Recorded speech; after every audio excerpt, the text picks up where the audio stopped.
Welcome back नाज़रीन। मोहसिन नकवी के बयान की तरह मुल्क का जो सिस्टम है वो कोलैप्स हो ना हो, लेकिन क्रिकेट का जो सिस्टम है वो कोलैप्स हो गया है। सो मोहसिन नकवी साहब ज़रा इधर भी नज़रसानी कीजिए, क्योंकि लीड्स के मैदान में पाकिस्तानी बैटिंग लाइन जो है वो एक मरतबा फिर लड़खड़ा गई है। क्या ये टेस्ट मैच है या कोई डरावना ख्वाब है? 171 रन पर पूरी टीम ढेर हो गई है। इंग्लैंड के बॉलर्स के सामने पाकिस्तानी बल्लेबाज रेत की दीवार साबित हुए, यानी तू चल मैं आया। बहरहाल इस सारी सूरत हाल पर बात करने के लिए मेरे साथ मौजूद हैं साबिक कौमी क्रिकेटर यासिर हमीद साहब। यासिर हमीद साहब, सबसे पहला सवाल तो मैं आपसे करना चाहूंगी कि ये जो इंग्लैंड में होने वाले 3 टेस्ट मैचेस हैं इनकी सीरीज के पहले टेस्ट मैच में कौमी टीम की नाकिस कारकर्दगी पर बात करने के लिए जो है ना वो मैंने आपको मदऊ किया अपने प्रोग्राम में। पहले तो मुझे ये बताएं कि इस कारकर्दगी पर आप क्या कहेंगे?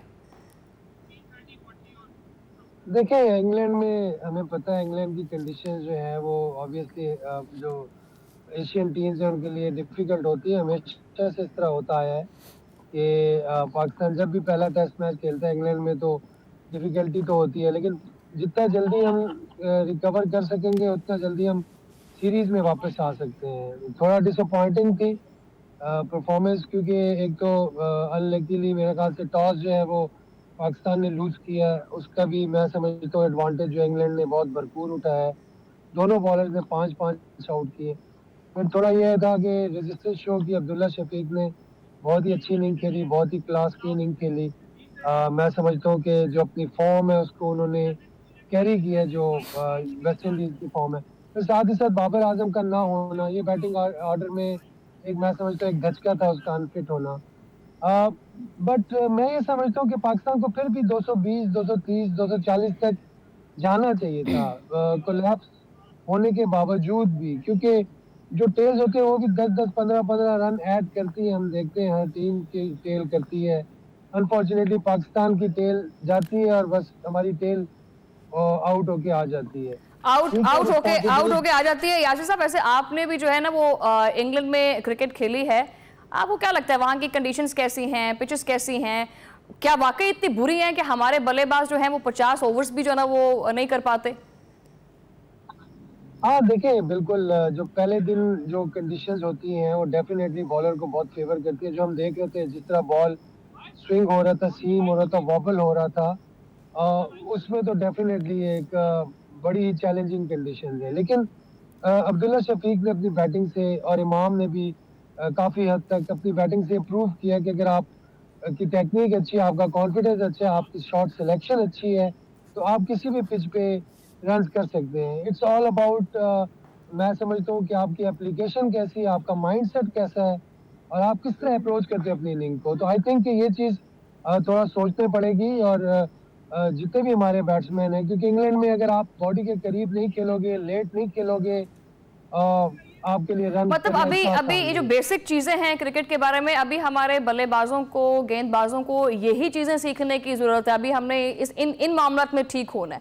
वैसे एक चीज है कि जिस पिच के ऊपर इंग्लैंड के जो बॉलर्स हैं वो अगर 5-5 विकेटें ले सकते हैं, वहां हमारे तीनों जो फास्ट बॉलर्स हैं वो इतने बेअसर क्यों नजर आते हैं? सीरियस नहीं है क्या?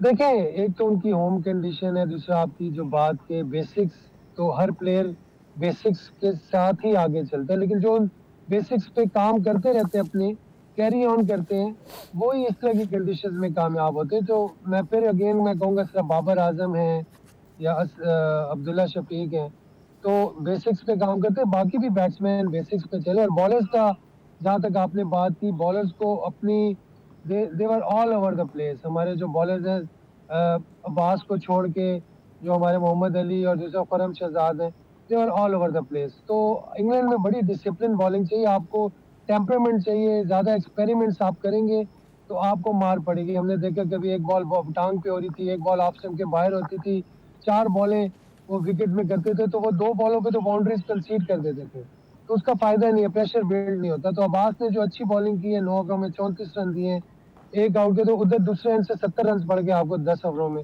तो वो ऑब्वियसली आप प्रेशर में आएंगे। अब चूंकि आज का दिन तो मेरे ख्याल से बारिश की नज़र मोस्टली हो गया है, लेकिन फिर भी स्टिल मैं समझता हूँ इंग्लैंड का अपर हैंड है और वो कोशिश करेंगे 150 पौने 200 रन की लीड लेके पाकिस्तान को दूसरी इनिंग में बिल्कुल सही। आजकल तो क्रिकेट में जो है ना वो पाकिस्तान के अलावा सभी का जो है ना वो अपर हैंड ही चल रहा है। वैसे आपको नहीं लगता कि जो फेसेस हैं क्रिकेट के मैदान में हम बार बार उन्हीं फेसेस को देख रहे हैं, नया टैलेंट जो है वो आना चाहिए वो नहीं आ रहा, इसकी क्या वजह है वैसे जो नए फेसेस नहीं आ रहे? एक तरफ बांग्लादेश जो है, बांग्लादेश ऑस्ट्रेलिया में टेस्ट मैचेस हरा रहा है और हमारे हालात जो है वो जूं के तूं हैं। देखिए बिल्कुल फेसेस होने चाहिए, न्यू फेसेस। मैं हमेशा कहता हूँ नया प्लेयर आए, बट प्रोसेस से आए, प्रोसीजर से आए और अपनी टेक्निकल जो जितनी भी चीजें हैं उनको ठीक करके आए। अब हमारे प्लेयर जो है उनका माइंडसेट वही है T20 वाला।